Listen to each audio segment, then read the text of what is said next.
사랑하는 영락교회 지체들에게 주 안에서 평화 인사를 전합니다. 오늘은 2023년 1월 19일 수요일입니다. 오늘의 묵상 본문은 신명기 19장 1절로 21절까지의 말씀입니다. 오늘 본문 말씀 19장 1절부터의 말씀은 이렇게 시작합니다. 내 하나님 여호와께서 이 여러 민족을 멸절하시고 내 하나님 여호와께서 그 땅을 내게 주심으로 내가 그것을 받고 그의 성읍과 가옥에 거주할 때 3절에 가면 내게 기업으로 주신 땅 전체를 세 구역으로 나누어 길을 닫고 모든 살인자를 그 성읍에 도피하게 하라. 우리가 잘 알고 있는 도피성의 말씀이죠. 민수기 35장과 또 여호수아서 20장에 나오는 연결되어 있는 본문입니다. 우리 여호수아서를 나눌 때 자세히 도피성의 이야기를 나눈 적이 있죠. 도피성을 두어라. 여호수아서의 말씀은 가나안 땅에 들어가서 도피성을 실제로 설치할 때의 이야기고, 이 이야기는 지금 모세가 증거하는 신명기의 말씀은 요단강을 건너기 전에 요단강의 동편에서 가나안 땅에 들어가면 그러면 도피성을 만들어야 된다라고 하는 그 뜻을 증거하고 있는 말씀입니다. 그러니까 도피성의 뜻이 이 말씀이 이제 그대로 성취되었음을 보게 되는 것이죠. 여기 여호와께서 여러 민족을 멸절하시고 멸절한다라는 말씀이 이제 야크리트라는 말입니다. 야크리트라고 하는 말이 이제 영어 성경에 보면 cut off, cut down 이렇게 썼는데, 이게 우리말로 하면 이제 뿌리채 뽑아내는 거예요. 뿌리를 도려내는 겁니다. 그래서 악이라는 것이 우리 잡초 같은 거 겉에 아무리 잘라내도 금방금방 나오잖아요. 뿌리를 뽑아야 되는 것이죠. 그 뿌리를 뽑아라 이런 말씀이에요. 뿌리를 뽑고, 그리고 거기서 너희가 성읍과 가옥에 거주할 때, 그래서 주님의 자녀들이 뿌리를 내려야 되는 것이죠. 그때 너희가 이 차지하고 있는 그 지역에 도피성을 두어라 이렇게 이야기하고 있는 것입니다. 그런데 그 성읍을 보면 이제 세 곳을 이제 정해서 세 성읍을 너를 위하여 구별하고, 이렇게 2절에 보면 기업으로 주신 땅 가운데 세 성읍을 너희를 위하여 구별하고 되어 있는데, 지금 요단 동편에 이미 차지하고 땅을 차지했죠. 그곳에 세 곳에 도피성을 두었고, 이제 요단강을 건너가서 가나안 지역을 점령하면 그곳에 성읍 세 곳을 두라는 것입니다. 그래서 우리 여호수아서에 보면 요단 동편의 세 곳은 이제 벳셀, 길랄, 라못, 바산, 골란 이렇게 세 지역이 도피성으로 지정이 되어 있고, 그리고 요단강을 건너가서 가나안 지역에 들어가면 가나안 지역, 요단 서편에 게데스, 세겜, 그리고 기랏 아르바 또는 헤브론이라고 말하는 그 세 지역, 그래서 도합 6지역이 도피성으로 지정되어 있는 거죠. 그래서 길을 닦아라. 그래서 교통에 다 요지에 있어요. 그리고 길도 닦아서 빨리 도피할 수 있게 하는 겁니다. 그 이유는 우리가 알고 있듯이 죄를 부지중에 지은 자가 피신할 때 중간에 이제 보복을 당하거나 피해를 입지 않도록 신속히 도피성으로 도망갈 수 있도록 그렇게 도피성을 정해라 이런 것이죠. 그럼 어떤 살인자냐? 살인자의 대가는 생명을 죽인 자는 생명으로밖에 치를 수가 없는데, 부지중에 그 이웃을 죽인 자, 그런 자는 보호받아야 된다. 그래서 5절에 가면 그 예를 들고 있어요. 같이 벌목하러 갔는데 도끼를 들어서 나무를 찍으려고 그럴 때 도끼 자루에서 도끼 날이 빠져서 그래서 사람을 죽게 하는 것, 이런 거는 이제 그 미필적 고의죠. 그런 것에 의한 죽음, 살인은, 그런 사람들은 보호받아야 된다 이런 이야기입니다. 도피성으로 가면 이제 그러면 그 보호를 받는데, 그런데 그 도피성에 대한 이제 약간 오해를 정리해야 될 부분이 있는 것은, 이 도피성과 같은 제도들은 고대 왕국에 어디에나 있었습니다. 그런데 그것과 다른 것은 성전으로 도피하는 거예요. 성전이라고 하는 것은 존귀한 곳이기 때문에 그 안에서 살인을 저지르지 못하게 하는 것입니다. 살인자를 보호하려고 하는 뜻이 아니라 성전이 귀하기 때문에 성전을 더럽히지 못하는 것에 초점이 있다는 것이죠. 그러나 성경이 증거하는 도피성의 제도의 핵심은 생명을 깊이 보호하고 존중하는 데 있다는 것입니다. 함부로 피를 흘리지 말아라. 생명이 귀하기 때문에 살인을 해서는 안 되죠. 살인하지 말라라고 십경에 분명히 말씀하고 있습니다. 그러나 고의에 의한 그 보복이 살인이 아닌 경우에는 그 실수가 보호받아야 된다는 겁니다. 근데 고대 사회라고 하는 것은 전부 다 이제 그 기본적인 것이 동해보복곡이라고 하는 것이죠. 오늘 본문의 21절에 가면 생명에는 생명으로, 눈에는 눈으로, 이에는 이로, 손에는 손으로, 발에는 발로 이렇게 되어 있는데 이것이 뭐 동서고금을 막론하는 기본적인 사람들의 법 감정이죠. 그 함무라비 법전, 인류 최초의 법전이라고 하는 함무라비 법전도 이런 동해보복, 이에는 이, 눈에는 눈을 이야기하고 있고, 또 지금의 우리 뭐 세상의 법률의 기본이 되고 있는 로마법, 로마법에서 기원하는 거. 물론 로마법이 또 이런 이 헤브라이즘, 이 히브리의 이런 법전의 영향도 많이 받기는 했지만 그것이 집대성된 것이 이제 그 로마법이죠. 로마법에 그 렉스 탈리오니스라고 하는 동해보복법에 관한 얘기입니다. 당한 대로 갚아줘라 이런 것이죠. 그러나 이런 것이 끊임없는 이제 보복의 연쇄를 불러오는 겁니다. 누군가가 날 죽였다. 그러면 또 뭐 자식이 복수하고 형제가 복수하고 복수 당한 사람들의 또 가족이 또 복수하고 그러면 당한 사람이 또 복수하고 끝이 나지 않는 것이죠. 그런 식의 사람들의 자의적인 좀 감정적인 복수가 아니라 고의가 아니었을 때는 그 죄를 묻고 죄의 근원에 대한 분별은 주님 안에 있다라는 겁니다. 그리고 더 깊은 그 주님의 뜻 가운데서는 생명을 존중하고 생명을 보호하는 것이 주님의 뜻이다라는 것이 들어있는 거죠. 그 성경 전체에 흐르고 있는 주님이 얼마나 생명을 귀하게 여기시고 생명을 보호하고 아끼시는지 그 뜻이 담겨 있는 것입니다. 이것이 도피성제도의 뜻이죠. 그래서 그 도피성의 길을 닫고 요지에다가 그 도피성을 두는 거죠. 6절에 가면 복수심에 불타서 살인자를 뒤쫓는데 그 가는 길이 멀면 그를 따라 잡아 죽일까 하노라 하고 그 뜻을 분명히 말씀하고 계세요. 그래서 빨리 도피성에 피신해서 보호받을 수 있어야 된다 이런 말씀입니다. 우리가 예전에 나누었던 여호수아서에 나오는 20장에서 우리가 한 가지 기억해야 될 그런 말씀들이 있습니다.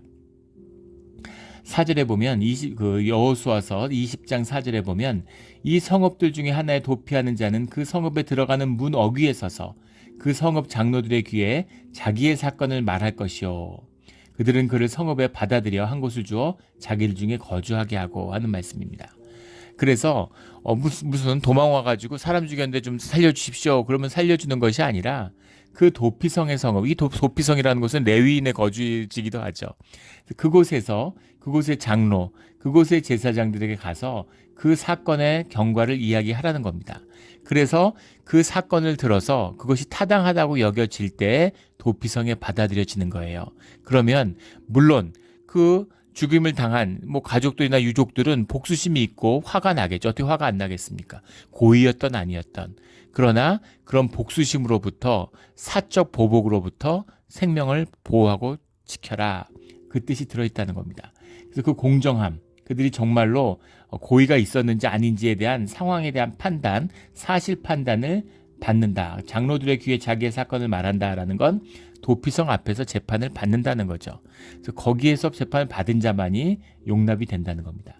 또 하나는 6절에 나오는 그 살인자는 회중 앞에 서서 재판을 받기까지 또는 그 당시 대제사장이 죽기까지 그 성읍에 거주하다가 그 후에 그 살인자는 그 성읍 곧 자기가 도망하여 나온 자기 성읍 자기 집으로 돌아갈지니라 이렇게 말씀하고 있죠.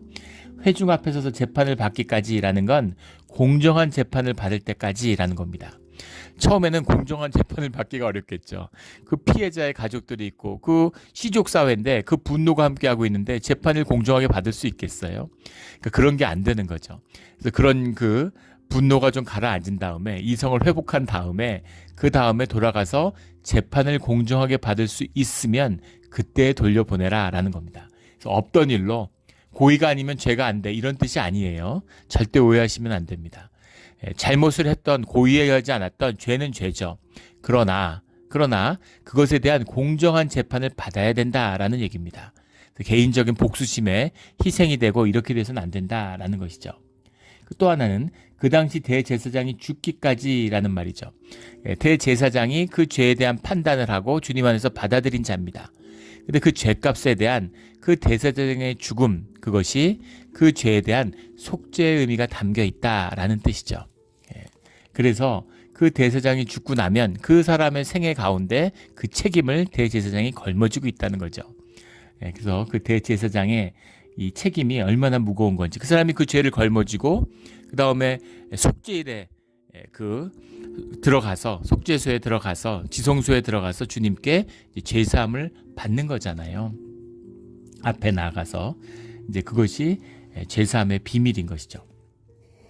그래서 그 죄가 주님 안에서 사해지기까지, 그 죄에 대한 것이 사람들 앞에서 분명히 공정하게 재판을 받아서 그 죄값을 물게 되기까지, 이런 의미가 다 들어있는 것이죠. 그때까지 보호해줘라, 이런 말씀입니다. 7절에 가면 그러므로 내가 네게 명령하기를 새 성읍을 너를 위하여 구별하라. 그리고 9절에 또 너희가 오늘 내가 너희에게 명령하는 이 모든 명령을 지켜 행하여 내 하나님 여호와를 사랑하고 항상 그 길을 행할 때에는 이 세대에 이 새 성읍을 더하여, 이 말씀이 논란의 말씀이죠. 왜 이것이 논란이 되냐면 지금 6개의 성읍을 이미 얘기를 했는데 거기다 새 성읍을 더하라고 하니까 도피성은 원래 9개였다, 이렇게 주장하는 분들이 있는 거예요.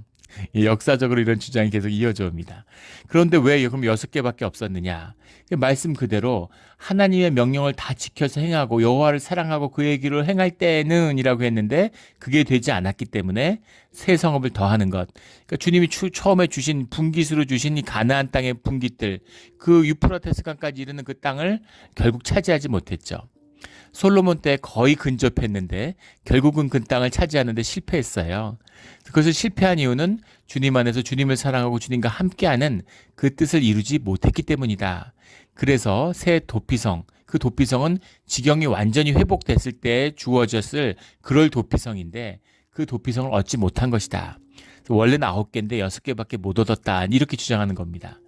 그런데 그 말씀은 민수기의 말씀을 읽어보면 그렇지 않은 것 같습니다. 민수기 35장의 말씀을 읽어보고 또 여호수아의 말씀을 읽어봐도 문맥적으로 6곳이 맞는 것 같아요.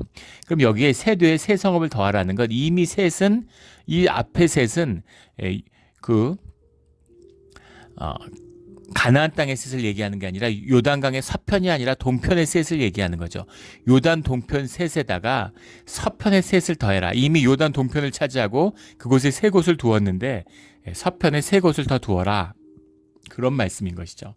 세도의 새 성읍을 더하여, 이런 것은 요단강의 동편 3개, 서편 3개, 그래서 다 합해서 6개다라는 것이 맞고 그 말씀이 성취되었다라고 보는 것이 맞을 것 같습니다. 12절에 가면 그 본 성읍 장로들이 사람을 보내어 그를 거기서 잡아다가 보복자의 손에 넘겨 죽이게 할 것이라. 근데 만약에 와서 위증을 했거나 거짓말로 들어왔다가 그 사실이 밝혀지면 그러면 그것을 끌어내다가 보복자의 손에 넘겨주라는 것이죠. 주님의 은혜, 주님의 사랑과 은혜를 받을 자격이 없다는 겁니다. 주님의 은혜와 주님의 이름을 거짓되이 속인 자들이니까 그런 자들은 주님의 긍휼을 입을 자격이 없다는 거죠. 굉장히 중요한 말씀입니다. 주님이 죄인들을 불쌍히 여겨주시고 긍휼히 여겨주세요. 근데 그것은 죄 앞에서 정직할 때입니다. 죄를 고백하고 죄인으로 주님 앞에 나왔을 때 주님이 그 죄를 용서하시고 죄를 사하여 주실 수 있는 것이죠. 그런데 죄를 속여요. 주님 앞에 거짓으로 나왔는데 주님은 진실만을 만나고 진실만을 대해 주시죠. 주님은 죄인과 함께 하시지만 거짓과 함께 하진 않으세요. 그래서 주님의 이름을 속이는 자들, 성령의 이름을 패하는 자들은 누구에게 용서를 받을 수 있습니까? 용서받을 수 없는 것이죠. 그런 자들은 세상의 섭리라는 게 뭐겠어요? 마귀의 섭리입니다. 인간의 섭리라는 건 마귀의 섭리예요. 결국 그것에 넘겨짐을 당한다. 그들은 죄의 죄값을 치르게 된다라는 거죠. 물론 마귀의 섭리라는 것도 큰 뜻에서 보면 주님의 섭리의 일부죠. 주님이 그것을 허락하신 거니까 그 큰 섭리 안에서 자기에게 나간 것은 결국 자기에게 돌아온다는 것입니다. 말 한마디, 행동 하나, 그게 결국은 돌고 돌아서 자기의 삶과 자기 자녀들의 삶을 묶어요. 거기서 누구도 자유로울 수 없습니다. 카르마의 원리죠. 힌두교, 불교에서 얘기하는 카르마, 업보입니다. 업이에요. 업을 씻기 위해서 짓는 모든 행동들도 결국 다 업이잖아요. 그런데 어떻게 아무리 선업을 쌓아도 내 악업을 어떻게 다 지울 수 있습니까? 그것을 카르마를 깰 수가 없는 것이죠. 카르마를 깨는 유일한 비밀이 뭐겠어요? 십자가입니다. 십자가가 없으면 인간에게 구원이란 있을 수 없는 것이죠. 그런데 그것의 대원칙은 주님 앞에 진실하게 자기의 죄를 자복할 때이다라는 겁니다. 그때만이 긍휼을 받을 수 있어요.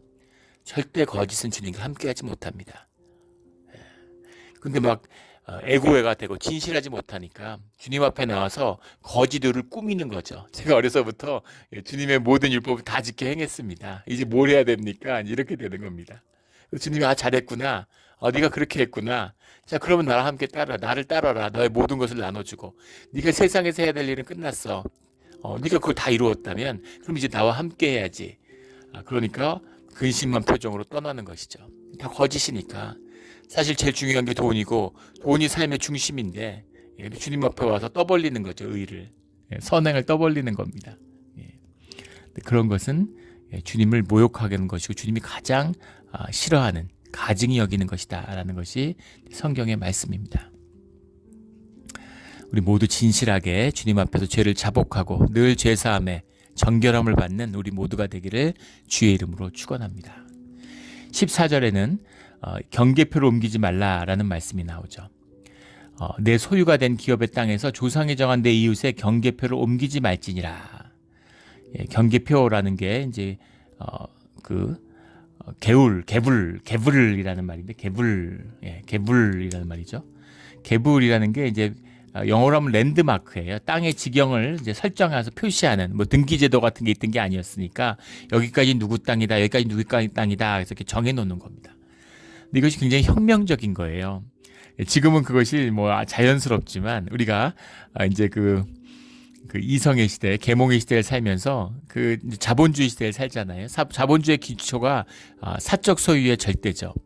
그러니까 우리가 내 거라고 하는 인식이 자유로운데 이 시대에는 내 거라는 생각이 없는 겁니다. 그래서 땅을 주님께 받아서 내 땅이 됐다. 이건 내 땅이야. 이런 생각 자체가 없어요. 이런 땅이 심지어 20세기에 들어오고 지금 21세기 올 때까지 러시아에 이런 개념이 없었습니다. 지금 중국에도 그런 게 없어요. 중국에 내 땅이 어디 있습니까? 내가 잠깐 빌려 쓰는 거지 내 땅이 없어요. 중국엔 내 땅이 없습니다. 역사상 내 땅을 한 번도 가져보지 못한 민족이죠. 우리나라도 마찬가지죠. 해방 이후에 토지 개혁을 하면서 내 땅에 대한 생각이 처음 생긴 겁니다. 이게 무서운 것이죠. 그걸 어떻게 내 땅일 수가 있어요? 나라 땅이고 세상 다 뺏어가는 거죠.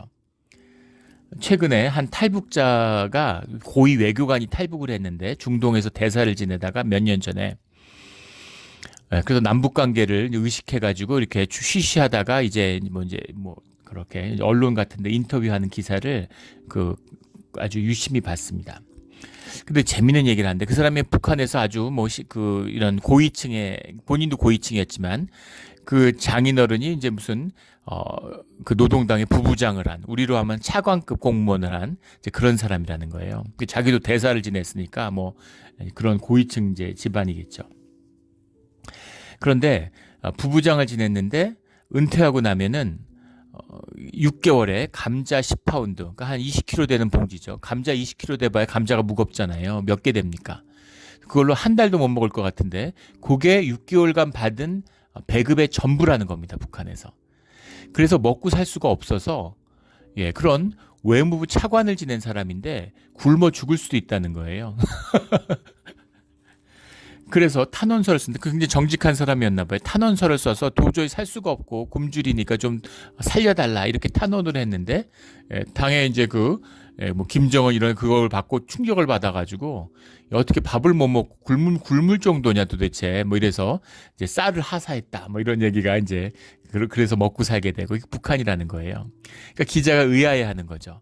아니 무슨 김정일 김일성 김정일 김정은 이런 애들이 자기 측근들에게 노동당 간부들에게 무슨 롤렉스 시계를 주고 금딱지 시계를 주고 벤츠를 주고 호화 무슨 집을 주고 막 이렇게 그런 걸 선전하고 그런 게 나오지 않느냐.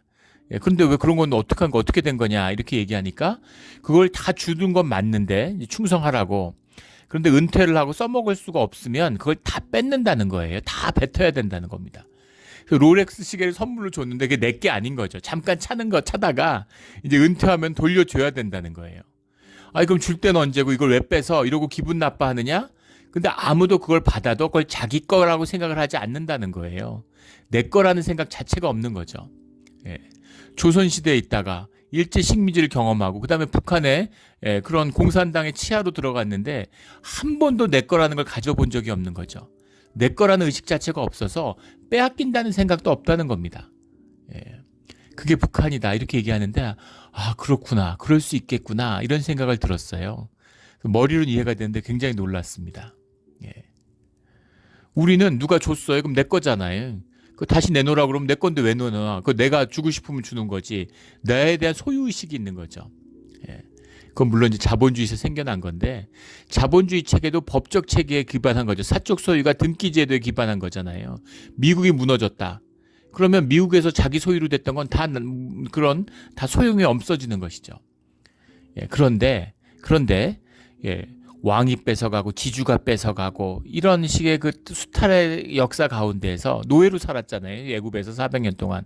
그런 유대인들이 주님이 주신 땅, 이건 주님이 내게 줬기 때문에 내 거야. 내 걸 뿐이야. 자자손손이 내 거야 라고 하는 우리 거야 라고 하는 그 의식, 그것이 주님 안에서 받은 이 율법과 말씀으로부터 비롯된 것이다 라는 겁니다. 사실 위대한 인류 역사에서 사적 소유의 시작이에요. 사실은 유대인들이 자본주의를 연 것이 우연이 아닙니다. 예. 이 의식 자체, 이런 의식을 가지고 이걸 깨칠 수 있고 이것을 삶으로 구현할 수 있는 믿음이 있어야 가능한 거잖아요. 하나님이 안 보이시는데 말씀으로 내 땅이라고 주셨다는데 거기다가 내 것이라고 주장할 수 있는 게 경계표밖에 없는데 경계석 세워놓은 것밖에 없는데 그런데 그것이 초로 존중하고 자기 땅이 될 수 있는, 근데 내 자손에게 내가 물리면 내 자손의 땅이 되는 것이고, 심지어 그것은 내게 주어진 땅이기 때문에 내가 빚을 지고 경영을 잘못해서 땅을 잃어버려도 그래도 50년째가 되면은 다시 내 땅으로 돌아와요. 근데 내 땅이 아니라 물론 내 자손의 땅이겠죠. 그런 소유의 개념, 이것이 주님으로 인해서 비롯된 것이다 라는 겁니다. 그래서 이것은 인지혁명, 인간의 정신혁명 같은 것이에요. 과거도 마찬가지고 지금도 마찬가지입니다. 의식이 깨어나고 사람들의 삶에 대한 그 다스리고 지배하는 삶의 능력이 자라나는 유일한 비밀이 주님 안에서 주님이 주시는 그것을 믿음으로 말씀을 받는 것에서 시작되는 겁니다. 세상이 우리한테 계속 짓밟잖아요. 너 뭐 학력도 안 되고, 너 뭐 외모가 안 되고, 너 뭐가 집안이 안 되고, 너 뭐가 안 되고, 뭐가 안 되고 이러면서 계속 짓밟는 것이죠.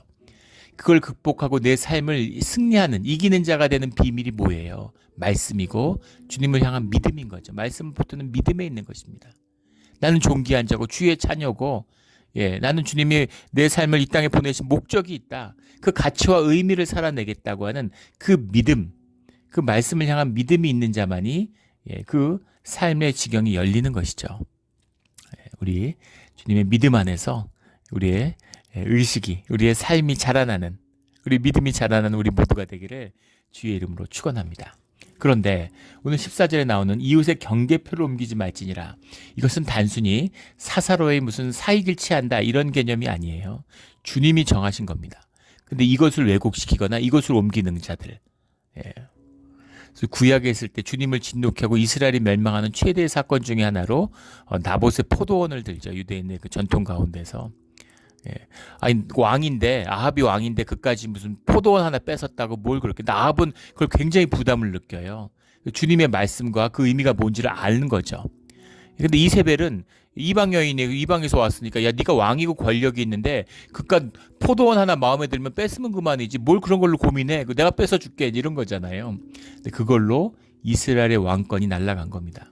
이스라엘 왕국이 망하게 되는 거예요.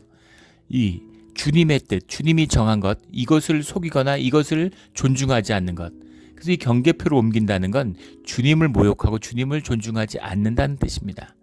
이런 깊은 뜻이 들어있죠. 주님을 두려워하는, 세상에 두려워해야 할 것을 두려워하는 우리 모두가 되기를 주의 이름으로 축원합니다. 주님을 두려워하지 않는 자들은 세상을 두려워해요. 온갖 걸 두려워합니다. 주님을 두려워하는 자들은 세상에 아무것도 두려워하지 않죠. 이 비밀이 우리 삶의 지경의 비밀이고 능력의 비밀입니다. 우리 이웃의 경계를 옮기지 않는 우리 모두가 되기를 주의 이름으로 축원합니다. 15절에 사람이 모든 악에 관하여 또한 모든 죄에 관하여 한 증인으로만 정할 것이 아니요 두 증인 입으로나 또는 세 증인의 입으로 그 사건을 확정할 것이며, 그래서 분명한 증인이 되는, 그래서 항상 두 감람나무, 두 증인, 두 사람을 파송하는, 서로가 서로에 대한 증인이 되는 것이죠. 증인이 굉장히 이제 성경 전체에서 중요하다라는 걸 우리가 뭐 여러 번 보게 됩니다. 그래서 악이라고 하는 것은 이제 아오온이라는 말인데, 아오온이라는 말이 뭐 영어로는 뭐 inequity 뭐 이렇게도 정하고 injustice 이렇게, 불공정이에요. 여기서 악이라고 하는 이 아오온이라는 말이 굽게 한다 이런 말입니다. 저울추를 다르게 쓰는, 나하고 친하면 좀 봐주고, 나하고 모르는 사람이면 법을 공정하게 하고 적용하고, 이런 것, 이것을 이제 악이라고 표현한 것이고, 아오온이라는 말이고, 뒤에 나온 죄라는 게 우리가 익숙한 카타라는 것, 빗나갔다라는 것이죠. 하타트라는 말인데 카타라는 말에서 왔어요. 놓쳤다라는 겁니다.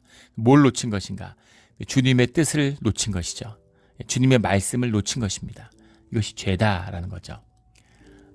죄에 관해는, 그래서 처음에 교회 나오시면 저도 그랬는데, 우리가 죄인이다, 죄를 지었다. 뭐가 도대체 죄지? 내가 무슨 죄를 졌지? 우리가 죄라 그러면은 뭐 형법만 지키면 죄가 아닌 것처럼 생각하는데, 주님의 뜻을 벗어나는, 우리가 죄인일 수밖에 없는 거죠. 주님이 그 죄를 뭐라 그러시는 게 아닙니다. 주님께 돌이켜서 우리가 거룩하고 우리가 정결한 삶을 살아야 된다. 그래야 네가 복을 누리고 하늘의 복과 땅의 복을 누린다라는 주님의 축복의 말씀이신 거죠. 17절에 그 논쟁하는 쌍방이 같이 하나님 앞에 나아가 그 당시에 제사장과 재판장 앞에 설 것이요.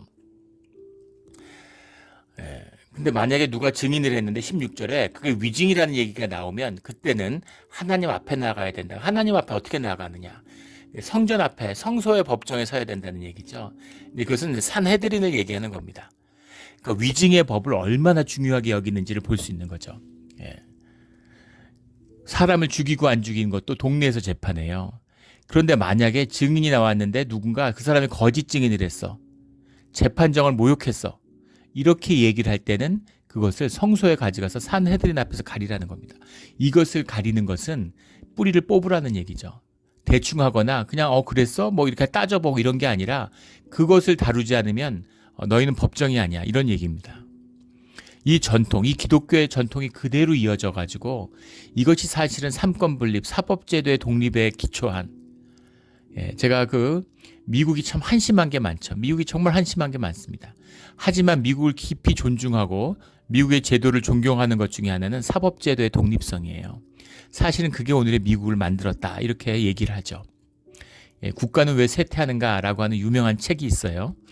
그 책에 보면 그 비밀이 결국 뭐였냐면 미국을 번영하게 한, 멕시코가 왜 못 사는지가 경제학자들의 최고의 의문이라고 그러죠. 중남미는 풍요의 땅입니다.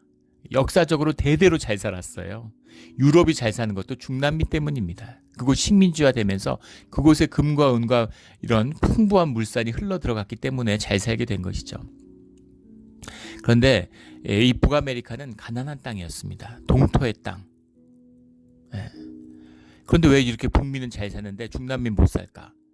그것이 오랜 경제, 지금도 마찬가지죠. 멕시코가 석유가 나잖아요. 땅이 풍요롭고 물산이 풍부하고 기후 좋고, 거기다 미국이라는 세계 최대의 시장과 관세 없이 국경을 맞대고 있습니다. 미국의 모든 납품하는 공장이 다 멕시코에 있어요. 근데 왜 캐나다는 잘 사는데 멕시코는 못 살까? 그게 뭘까? 그거에 대한 그 학자들의 그 치열한 연구, 그 결론이 뭐냐면 그것이 국가는 왜 쇠퇴하는가라고 하는 책의 주제죠. 그 책의 결론은 뭐냐면 미국의 번영을 만들고 멕시코의 퇴락을 만든 가장 중요한 본질적인 차이는 뭐냐면 그것이 사법제도의 독립적인 사법제도에 있다는 겁니다. 어떤 사람도 미국에 오면 미국 법제도의 보호를 받고 거기에 관한 공정한 재판을 받게 되는 것이죠. 권력이 있다고 힘이 있다고 재판을 받는. 예전에 존 에드워드인가요? 정확한 이름이 기억이 안 나는데 미국의 상원의원을 오래 했죠. 부통령 후보도 하고. 근데 그 사람이 그 이혼 법정을 하는데 부인이 암에 걸렸는데 바람을 피웠어요. 그래서 그 부인이 그것을 이제 이혼 법정으로 가져갔는데 참 비참한 이야기죠. 그런데 법정에서 이혼 소송을 하면서 절대 바람을 안 폈다고 얘기했습니다. 근데 뒤에 바람을 폈다는 게 드러났어요. 그래서 이 사람이 사법방해죄로 30년형을 받았습니다. 인생이 완전히 나락으로 간 거죠. 그런데 이 사람이 바람을 폈다는 게 뭐 미국에 간통죄가 있는 것도 아니고 욕먹을 일이고 비난받을 일이지 아무런 무슨 감옥에 가거나 죄를 받을 일은 아니에요. 그런데 법정에서 위증을 한 게 문제가 돼서 30년형을 받은 거죠. 이것이 미국의 사법제도입니다. 이런 무시무시한 이 사법의 제도와 체계를 사법을 방해했다. 법 집행을 방해했다. 이러면 그것에 대한 엄중한 책임을 묻는 것이죠. 이것이 오늘 신명기 19장에 나오는 이 기독교 정신에서 비롯된 것이에요. 이 공정한 사법제도, 이 정의의 제도가 사실은 미국의 번영을 누리고 나라가 잘 되게 된 비밀이다라는 겁니다. 대한민국에 대한 애정이 있고 우리가 자랑스럽게 여기는 부분이 많죠. 그런데 부끄러운 부분이 있어요. 그 사법제도를 그토록 법관들을 존중해주고 사법제도의 권위를 세워주려고 노력하는데 법관들이 사법제도의 권위를 못 지키는 겁니다. 대법관이 무슨 뇌물을 받고 법을 판결을 바꿔줬다 이런 얘기들이 나오고, 정권이 바뀌면 전 정권에서 무죄였는데 정권이 바뀌니까 대법원에서 전원 만장일치 유죄로 바뀌어요. 얼마나 부끄러운 일입니까? 그게 무슨 재판이에요? 사또 재판 아닙니까 그러면? 이런 게 너무너무 부끄러운 것이죠. 이 법으로 지켜지지 않는 거예요. 법관들이 스스로를 존중하고 그런 자긍심과 명예가 없는데 어떤 제도를 만들면 그게 지켜지겠습니까? 그걸 지킬 수 있었던 미국에서 사법제도, 유럽에서 사법제도가 살 수 있었던 비밀은 바로 이 말씀의 기독교 문명에 기초하고 있는 거예요. 주님 앞에서 하나님 앞에 나아가서 제사장과 재판장 앞에 서라. 재판장 사람 앞에 서 있지만 재판정 앞에 서 있지만 그것이 주님 앞에 쓴 것이기 때문에 거기서 위증을 하고 재판정을 모욕하는 건 하나님을 모욕한 것이다 라는 거죠. 그래서 성경에 손을 얹고 미국의 재판에 가면 성경에 손을 얹고 내가 진실만을 주님 안에서 진실을 얘기한다 라고 이야기하고 법리를 다투는 것이죠. 한국에서 그 판사를 하던 집사님이 계셨어요, 교회에. 그분이 그 고통을 얘기하더라고요. 하도 거짓말을 하고 위증을 하고 그 위증자를 세워가지고 증인을 다 가짜로 세우고 민사재판을 하면 재판을 할 수가 없다는 거예요. 다 거짓말이니까 양쪽에서. 사실 판단에 대한 진실의 기준이 있어야 되는데 다 거짓말로 하는데 무슨 재판을 하고 재판이 무슨 의미가 있냐고. 그래서 그게 굉장히 고통스럽다는 얘기를 하더라고요. 그리고 뭐 위증하고 이런 거 해도 그래도 뭐 죄도 얼마 안 되고 그게 얼마나 무거운 것인지 이런 걸 잘 모르는 것이죠. 그 한국에서 이제 예전에 무슨 장관을 하고 이런 사람 딸인데 뭐 이렇게 스펙 이런 걸 다 조작해가지고 이렇게 그 의사가 됐는데 그 무효가 되는 이제 그런 사건이 있었죠. 그런데 그런 분들이 있는 거예요. 아, 이거 너무 가혹하지 않느냐. 그 인생이 너무 불쌍하지 않느냐. 아니 뭐 좀 그런 거 다 속이는 거 아니야. 그리고 능력이 없어서 못 속였지. 능력만 되고 부모가 능력이 없어. 그래서 능력이 있으면 그렇게 속이지 않을 부모가 어디 있느냐. 그렇겠죠. 부모의 마음이 다 똑같을 겁니다. 속일 수만 있다면 속여서 자식을 잘 되게 하고 싶은 마음이 누구에게나 있죠. 근데 뭐가 문제냐면 뭐가 다르냐면 속이고 싶은 마음이 있다고 해서 속이지는 않는다는 겁니다. 속일 수 있다고 해서 다 속이는 것은 아니라는 거예요. 나는 속이고 싶은 마음도 없어. 나는 편법을 취하고 싶은 마음도 없어. 그건 거짓이죠. 그러나 그런 마음이 있지만 그 마음을 다스려야 되는 것이죠. 그리고 오늘 21절에 나오는 내 눈이 긍휼히 여기지 말라. 내 눈이 긍휼히 여기지 말라. 그런 것에 긍휼이 가는 게 아니라 그런 걸 불쌍히 여기는 게 긍휼이 아니야. 그런 데서는 긍휼을 거두어 들여. 거짓을 제하는 데는 악을 제하는 데는 절대 긍휼의 눈을 뜨지 마. 이게 주님의 말씀인 거죠. 주님도 그곳에 긍휼한 마음을 두지 않으세요. 그것이 이 법 집행의 엄정함에 있는 겁니다. 주님의 공의죠. 19절에 가면 형제에게 행하려고 꾀한 그걸 그대로 그에게 행하되 너희 중에서 악을 제하라. 그런 자는 긍휼을 적용받지 못한다. 그것을 동해 해상법 그런 걸 그대로 보복법에 내줌으로 해서 그들은 법의 보호를 받지 못한다는 거죠. 법을 존중하지 않고 주님의 이름으로 안에서 행해지는 재판 가운데 거짓을 행하는 자들은 법의 긍휼과 보호를 받을 수 없어. 이 말씀입니다. 악을 제하라. 제하라라는 말이 비아르타라는 말인데 이게 성경에 굉장히 많이 나오는 말씀이죠. 우리 뭐 여러 번 나눈 적이 있는데 바르라는 말에서 왔어요. 바르라는 말이 우리 제사를 지낼 때 성전에서 태우다라는 말이 있습니다. 그리고 너희가 얻은 음식을 다음 날까지 남겨두지 말아라. 다 먹어야 된다 할 때 먹는다라는 뜻도 바알에 들어있습니다.